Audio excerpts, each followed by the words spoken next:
আপনারা দেখেছেন সংসদে আপনাদের হয়ে আমি দাঁড়িয়েছিলাম, পয়েন্ট অফ অর্ডারে দাঁড়িয়ে জনগণের হয়ে আমি কথা বলেছি। মাননীয় স্পিকার আমাকে নোটিশ দিতে বলেছিলেন, কার্যপ্রণালী বিধির 62 বিধিতে আমি নোটিশ দিয়েছি। এটা গ্রহণ করে 2 ঘন্টা আলোচনা হয়েছে। আমরা আশা করেছিলাম, আমি যেমন গণভোটে হা ভোট চেয়েছি, জনাব তারেক রহমান তিনিও কিন্তু গণভোটে হা ভোট চেয়েছেন। গণভোটের এই দাবিটি আমরা বলার আগে তাদের নেতা সালাউদ্দিন আহমদ প্রথমে দাবি জানিয়েছেন যে গণভোটের মাধ্যমে এই সংস্কারের রায়কে আইনি বৈধতা দিতে হবে। আমরা সমর্থন করেছি। ভোটের দিন পর্যন্ত আমাদের অবস্থান ছিল এক, এখন যারা সরকারি দল, এখন যারা বিরোধী দল, কিন্তু ভোটের রেজাল্ট হওয়ার পরে তারা বদলে গেছেন। যখনই তারা 2/3 সংখ্যাগরিষ্ঠতা যেভাবেই হোক, যে মেকানিজমে হোক তারা লাভ করেছেন, এরপরেই তারা অতীতের সমস্ত ওয়াদা ভুলে গেছেন। তারা তাদের দলীয় 31 দফা ইশতেহারের কথা বলেন, সংস্কারের কথা বলেন। ওই দফার প্রথম দফা হচ্ছে তারা যদি সরকার গঠন করেন তাহলে তারা একটা সংস্কার কমিশন গঠন করে সংবিধানে ওই সমস্ত ধারাগুলোকে সংস্কার করবেন। পাঞ্জাবের জগতে একটি বিশ্বস্ত নাম শাবাব এথনিক ওয়্যার, যে ধারাগুলা অতীতে সরকারকে ফেসিবাদী বানিয়েছে।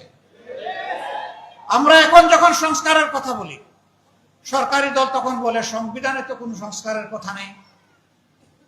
তো সংবিধানে যদি সংস্কারের কথা নাই, তাহলে সেদিন আপনাদের 31 দফায় আপনারা লিখেছিলেন কিভাবে?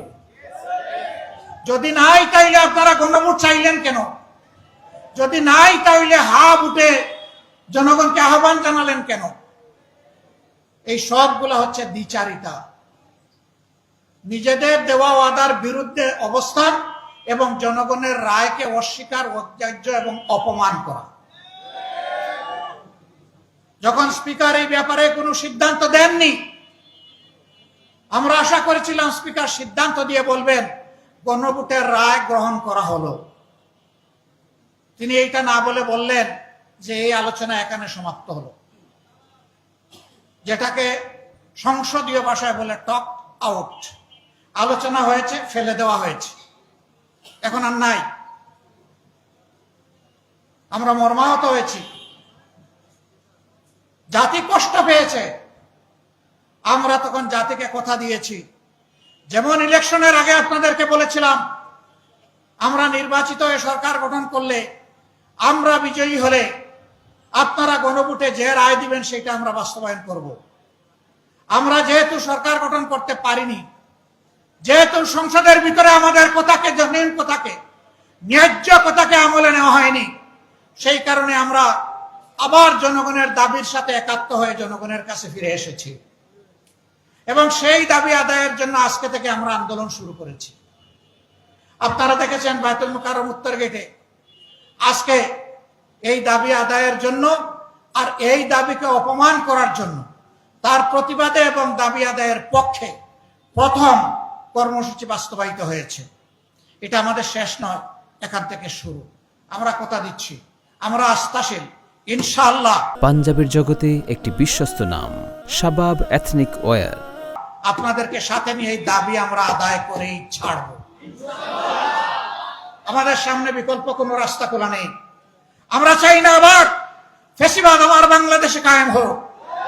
বাংলাদেশের একজন নাগরিকও চায় না বাংলাদেশে আবার ফ্যাসিবাদ ফিরে আসুক। সুতরাং আমাদের অবস্থান স্পষ্ট। আরেকটি বিষয়ে কথা বলতে হয়, ইরানের উপর ইসরায়েলের অবৈধ যুদ্ধ চাপিয়ে দেওয়ার ফল হিসাবে বিশ্ব একটা কঠিন পরিস্থিতির মুখোমুখি হয়েছে। বাংলাদেশ জ্বালানির সংকট তীব্র আকার ধারণ করেছে।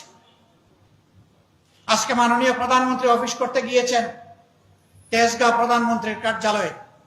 যাওয়ার সময় নিশ্চয়ই তিনি দেখেছেন কিলোমিটারের পর কিলোমিটার একটা গাড়ির পিছনে আরেকটা গাড়ি, একটা মোটরসাইকেলের পাশে গেছে আরেকটা মোটরসাইকেল, হাজারো গাড়ি, হাজারো মোটরসাইকেলের মিছিল তিনি দেখেছেন।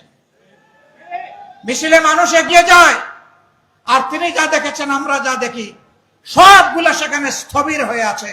ওই চাকাগুলো এখন আর ঘুরছে না।